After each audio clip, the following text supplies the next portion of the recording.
Des étrangers est très présente aujourd'hui, surtout avec les questions électorales. Marine Le Pen, Macron. On se demande un peu à quelle sauce on va être mangé.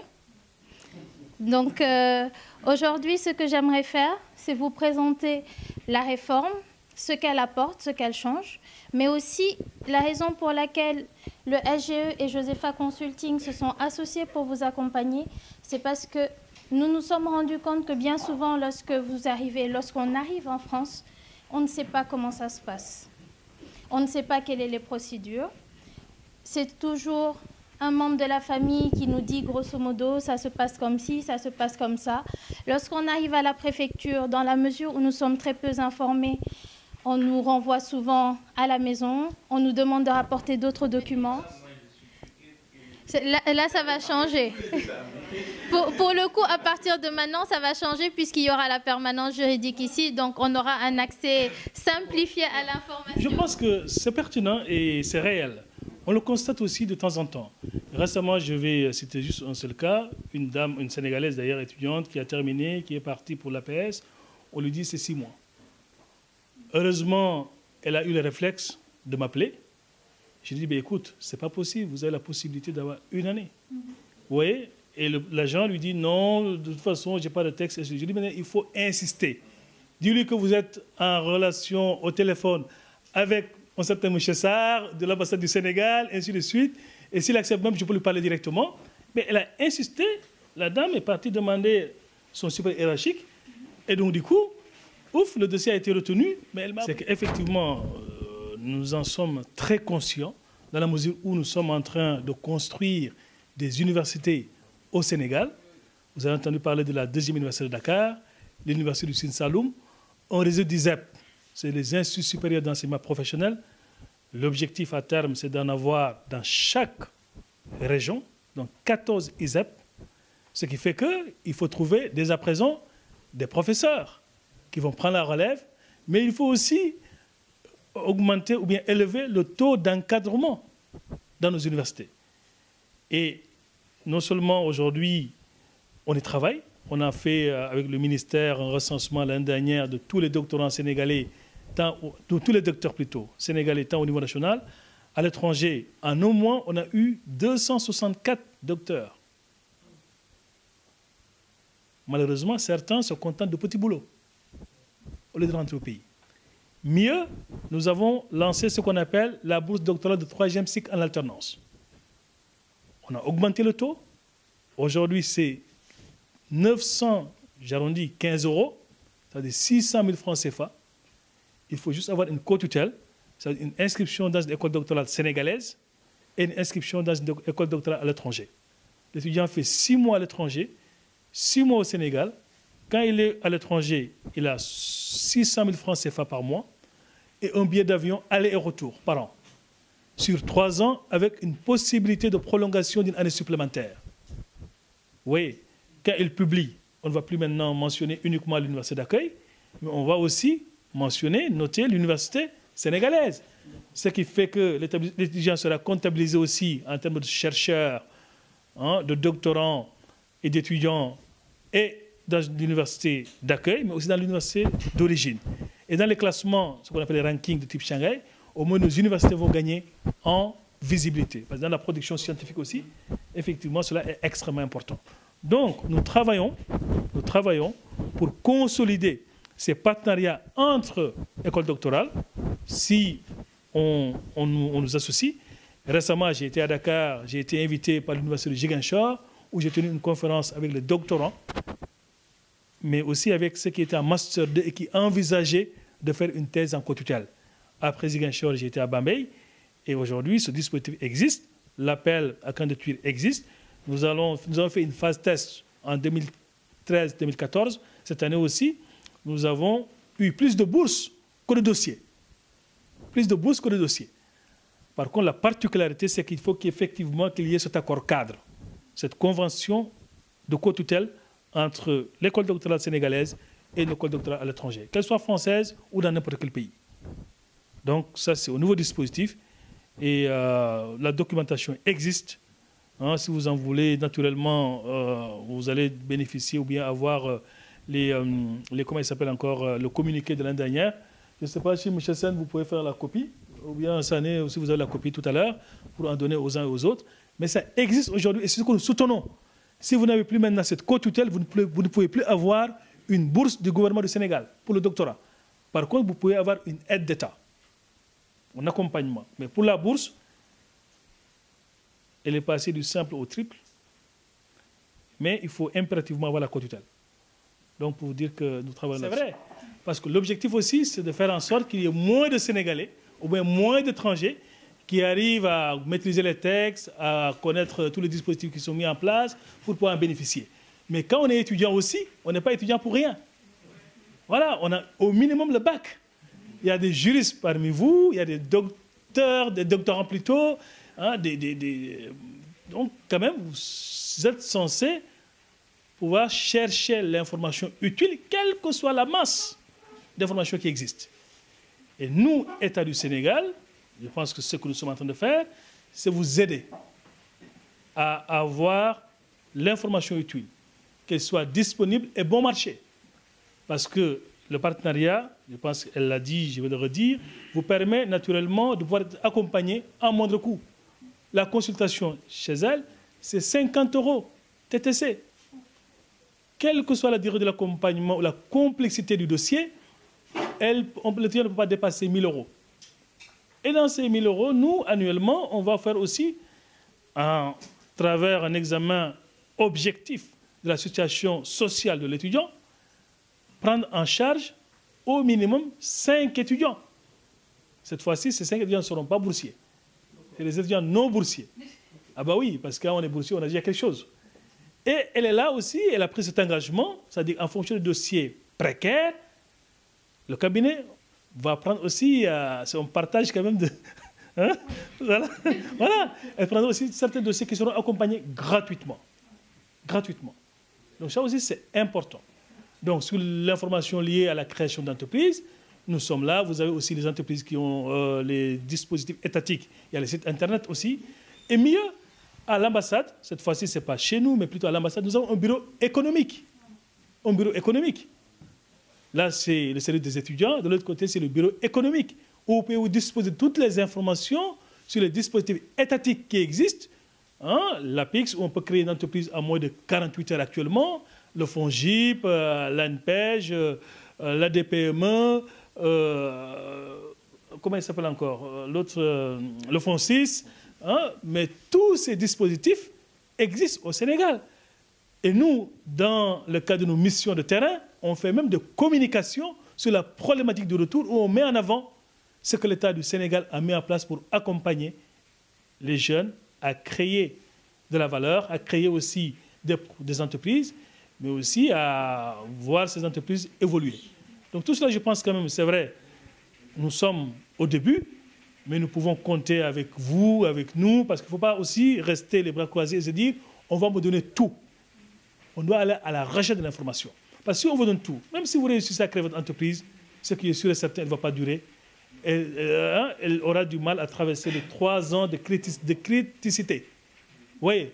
Donc, l'entrepreneur, c'est celui qui est dévoué, qui est perspicace, qui est opiniâtre en quelque sorte, qui cherche par tous les moyens et qui trouve. Ce n'est pas pour rien qu'on dit dans les écoles de centre que qui cherche même, trouve. À plus forte raison, vous autres, étudiants et étudiants sénégalais. Voilà. Moi, depuis que je suis enseignant, je n'ai pas vu un étudiant en proposition de thèse. Souvent, très souvent, c'est soit les directeurs de thèse ou les directeurs de labo. Si effectivement tu es étudiant dans une université qui dispose d'un labo, quel que soit le labo, qui va donc te proposer un sujet de thèse. Moi, ça m'est arrivé. Voilà, j'ai donc fait mon 2A, mon 2S, effectivement. Je voulais attaquer effectivement une étude doctorale dans les matériaux. Voilà. Au laboratoire de fiabilité mécanique, le directeur de thèse me dit, voilà, j'ai un sujet à te proposer, c'est le déchirement des matériaux ductiles, l'ouverture du bois de sardine, avec une publication à clé. C'est ce que je fais. Mais rare qu'un étudiant propose à un directeur de labo, effectivement, un sujet de thèse. Au niveau de bourse, on peut obtenir effectivement, quand on fait une thèse, une bourse. Parce que soit on a, par exemple, une entreprise qui voudrait faire des recherches dans tel domaine, qui va donc le confier à un laboratoire d'université, et puis effectivement, le directeur de labo cherche un étudiant, si ça l'intéresse effectivement, d'aborder une thèse dans ce sens-là. Voilà. ce que Mme Tavares expliquait tout à l'heure, moi je m'y retrouve, moi. Ah, complètement là. Je me retrouve complètement. À l'époque, pour venir en France, il suffit tout simplement d'avoir un certificat d'hébergement et de l'argent pour disposer qu'effectivement qu'on peut faire un séjour avec cet argent-là. Moi, je suis venu avec un passeport et un certificat d'hébergement. Point barre. La première année, je n'ai pas eu de titre de séjour parce que je me disais ça ne sert à rien. Avec le passeport que j'ai, effectivement, ça pouvait rouler. Et quand je suis allé à la mairie, parce qu'à l'époque, il fallait prendre rendez-vous à la mairie, je me suis rendu à la mairie et je me suis rendu compte qu'en fait, c'était beaucoup plus compliqué que ça.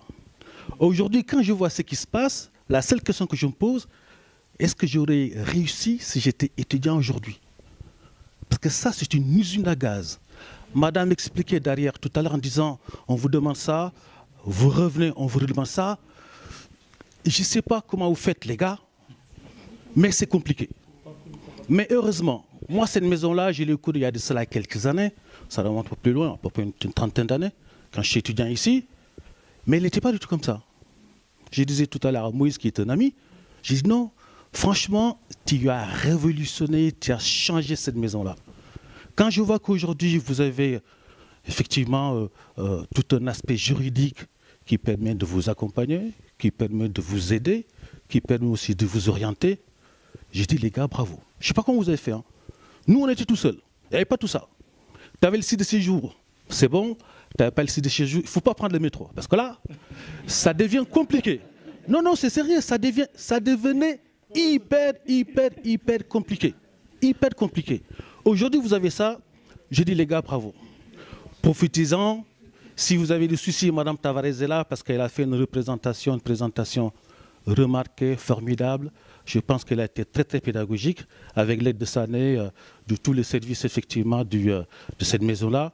Et je ne peux que les féliciter. Continuez dans ce sens-là, parce que ces jeunes-là, je veux dire, moi des fois chaque année, je vois des jeunes, soit qui sont à l'UT, qui ont des problèmes. Voilà, tu viens à la maison parce que tu es sénégalais, tu fais 2-3 jours, quelques euros, ça te permet effectivement de te booster un tout petit peu. Mais sauf que je ne peux pas le faire avec tous les étudiants, vous comprenez. Je pense qu'aujourd'hui aussi, il y a des efforts qui ont été faits dans ce sens au niveau des bourses d'université, au niveau des bourses des étudiants qui veulent faire des classes prépa, ainsi de suite. Et je pense que, franchement, c'est quelque chose de très bien. Et les questions qui ont été posées aussi, ce sont des questions qui sont ici, à la fois très techniques, à se demander que si effectivement il y avait des juristes. Parce que les Sénégalais aussi, quand il est champion dans un domaine, qu'il va dans une conférence, vous voyez bien, il va hacher quand même. Hein. Ça, ouais, c'est comme ça, mais quand même c'est très méritant. Ils sont hyper intelligents. Nous, il n'y avait pas ces conventions de partenariat. Deux choses. Tu finissais ces études. Soit tu restais, tu trouvais un boulot, parce que tu ne pensais pas créer une entreprise, parce que les conditions n'étaient pas réunies.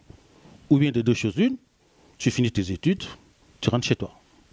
Bah, quand j'ai fini mes études, du temps du vivant de mon père, je suis parti le voir en disant, papa, voilà, j'ai fini, j'ai fait quoi? Et il me dit, l'homme n'habite nulle part. Tu veux retourner en France, faire tes études, eh bien, continuez, ou trouver du boulot, vas-y. C'est ce que nous sommes là. Donc, j'ai choisi de revenir effectivement, de faire le concours des professeurs. C'est pour ça qu'aujourd'hui, je suis professeur. Je disais tout à l'heure à Moïse dans notre entretien en disant, c'est quand même paradoxal que l'État sénégalais, j'en suis un produit, moi. Moi, j'avais une aide de la municipalité de Dakar, moi, pendant au moins, pendant 8 ans. Je dis, mais il n'y a pas de retour quand même de la part des étudiants vis-à-vis de l'État. Je me pose la question aujourd'hui. Certains vont me dire, ouais, mais attendez là, vous, quand vous étiez étudiant, vous ne l'avez pas fait quand vous avez fini vos études. Ben oui, c'est justifié. Mais je me dis aujourd'hui, avec un tel accompagnement, est-ce que l'étudiant, tout simplement le jeune Sénégalais qui a fait ses études, peut se dire, allez, parce pour une question de loyauté. Je ne suis pas loyal, moi, quand je dis ça. Ouais, parce que bon, ben, j'ai fini mes études, je suis parti au pays, je suis revenu. Je me dis, mais est-ce qu'à un moment donné, cet étudiant-là, avec une convention, parce qu'on aime bien les conventions, nous, tu en place une convention avec des étudiants en disant, tu as fini tes études, mais bon, donne-nous quand même 1 an, effectivement, de ton expérience que tu as pu obtenir là-bas chez les Européens, je ne sais pas où c'est les Américains. Voilà, de telle manière qu'effectivement, tu peux en faire profiter d'autres. Il y a des ambitieux ici dans cette salle-là. Et j'imagine qu'il y en a autant dehors. Le Sénégal est très ambitieux. Il n'y a pas un seul domaine, je vous dis, un seul domaine Vous vous dites, y a-t-il un Sénégalais diplômé dans ce domaine-là? Vous en trouverez des milliers. On a ce défaut-là parce qu'au Sénégal, tout le monde est conseiller. Je vous dis tout de suite, hein, vous sortez un sujet, tout le monde a son mot à dire sans pourtant même être spécial de ce domaine-là. C'est comme ça, voilà, on est né comme ça, ou le Sénégalais est comme ça, le Sénégalais est ambitieux, le Sénégal effectivement va aller de l'avant.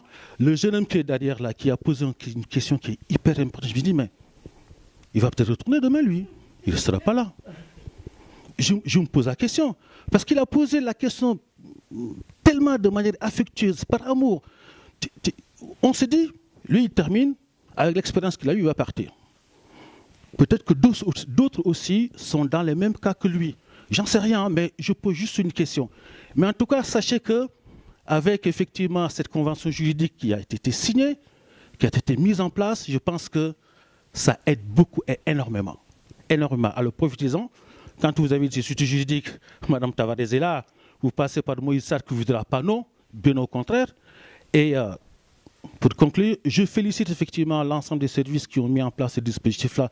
C'est très très bien parce que, bon, je dis honnêtement, moi, je n'ai pas connu ça. Je n'ai pas connu ça et je me dis, voilà, bravo. Mais donc, côté dessus, je suis un peu inquiet parce que je me dis, avec tout ce que Mme Tavares a expliqué en termes de procédure, c'est hyper lourd ça. Or, ces jeunes qui sont là, ils ont juste besoin d'être écoutés, aidés, orientés. Ils n'ont pas besoin d'autre chose. Et c'est hyper compliqué. Et je pense que l'administration française n'a pas du tout encore compris ça. Beaucoup d'entre eux vont rentrer au pays, il ne faut pas croire. Hein. Ils ne vont pas rester là. Certains vont choisir d'aller dans d'autres horizons, en Allemagne, en Belgique, je ne sais pas, ou aux États-Unis. Mais certains parmi eux repartiront au pays tranquillement. Voilà, moi, le mot de la fin, je vous dis, voilà, continuez ainsi, ne lâchez pas le morceau, allez-y, battez-vous, ou vous vous battez déjà. OK, et que bon, ben voilà, vous pouvez vous appuyer sur Moïse et son équipe, et puis bon, Mme Tavares aussi pour vous écouter. Si vous avez des questions, effectivement, moi je ne suis pas le seul enseignant, vous avez, ici en France, vous avez pas mal effectivement d'enseignants sénégalais qui enseignent dans les facs, dans les écoles des enseignants. Il y en a tellement, bon, avec les préoccupations, je pense qu'il faut aussi travailler dans ce sens-là. Juste pour conclure, c'est mon côté féminin, hein. Ouais, c'est mon côté féminin. Je vois qu'ici, il y a beaucoup de jeunes, il y a beaucoup de garçons qui sont là. Les filles, je ne les vois pas trop. Ouais, voilà. Elles ne sont pas nombreuses. Et c'est vrai que c'est un tout petit peu dommage. Peut-être qu'aussi, elles ont d'autres précautions. Moi, je pilote un dispositif qui s'appelle le dispositif Capital Filles. Ici, qui a donc été initié par les grands groupes, Orange, EDF, Air France, la Société Générale, ainsi de suite. Dans ce dispositif-là, comme par hasard, il n'y a que des filles, je suis le seul garçon dedans. Imaginez que je suis minoritaire. Mais ça permet, parce qu'aujourd'hui, quand les jeunes filles demandent une formation par alternance, c'est compliqué. C'est hyper compliqué ici. Ne serait-ce que demander un stage, de dire je ne veux pas être rémunéré, je veux juste faire mon stage pour avoir une expérience parce que pour avoir ma formation diplômante, il me faut ça. Déjà, c'est compliqué. C'est d'autant plus compliqué quand vous avez une faciès ou quand vous avez un nom à conscience étrangère. Je n'ai pas besoin de vous faire un discours ni de la leçon, vous savez bien très bien ce qui se passe. Ce dispositif-là permet aux filles qui ont encore un peu plus de difficultés que les garçons de trouver tout simplement une entreprise. Voilà. Donc les filles qui intègrent ça, très souvent, ils font leur formation en alternance, mais à la clé, à 90%, ils intègrent la boîte. Moi, j'ai vu des filles qui ont intégré Air France, hein. Des filles qui étaient d'ailleurs d'origine sénégalaise. Hein. Il y a certains qui ont intégré la Société Générale. J'ai une nièce qui fait son stage en risque, en banque, à Bordeaux. Et elle a donc intégré ce canal-là. Je pense qu'aussi, effectivement, il faut travailler dans ce sens-là. Et qu'il faut travailler dans ça, non pas seulement en France, mais aussi au pays. Je pense qu'il faut créer ce dispositif-là au pays, parce que je pense que certaines entreprises au pays ont des cadres, qui sont des femmes. Et que ces femmes-là, effectivement, peuvent scotcher des filles qui sont ici, pour qu'ils aillent faire un stage, effectivement, tout simplement trouver un emploi. Voilà, moi c'est le mot de la fin. Moïse, encore merci beaucoup. Et puis bon, ben, merci beaucoup pour les jeunes aussi. Continuez ainsi. Merci. On remercie. La présence aussi remarquée et remarquable. Hein, notre ami Koli qui a fait le déplacement. Hein, et très franchement, nous sommes très contents. Les associations aussi, la FSF, les étudiants 221, Sénéficience, hein, les étudiants qui sont, oui, bien sûr, qui ont fait le déplacement pour venir assister à cette permanence. Nous avons voulu rester chez nous. Ici aussi, c'est un espace numérique de travail ouvert, dédié aux étudiants. Nos moyens sont encore modestes, mais vous avez 2 ordinateurs qui sont connectés et qui sont disponibles. Nous avons une imprimante où on peut imprimer un mémoire ou une thèse et gratuitement. Et nous avons une photocopieuse aussi qui est énorme. Elle est là, la photocopieuse, et c'est accès libre et gratuit. Et les consommables aussi sont gratuits. Tout ça pour vous dire, une fois de plus, vous êtes bien chez vous, chez nous. Maintenant, après l'usage, tout dépendra de ce que vous en ferez. Voilà. Maintenant, s'il faut gâter aussi tout ça assez rapidement, ce sera très compliqué. Hein? Et je partage aussi avec vous une information. C'est vrai, je pense que vous aurez même la primeur avant que je partage cette nouvelle avec les agents du service, les collaborateurs. Nous avons été nominés et nous avons été choisis. Je pense que M. Khan, qui est là, pourra en parler un tout petit peu. Tout cela aussi, nous l'apprenons avec modestie.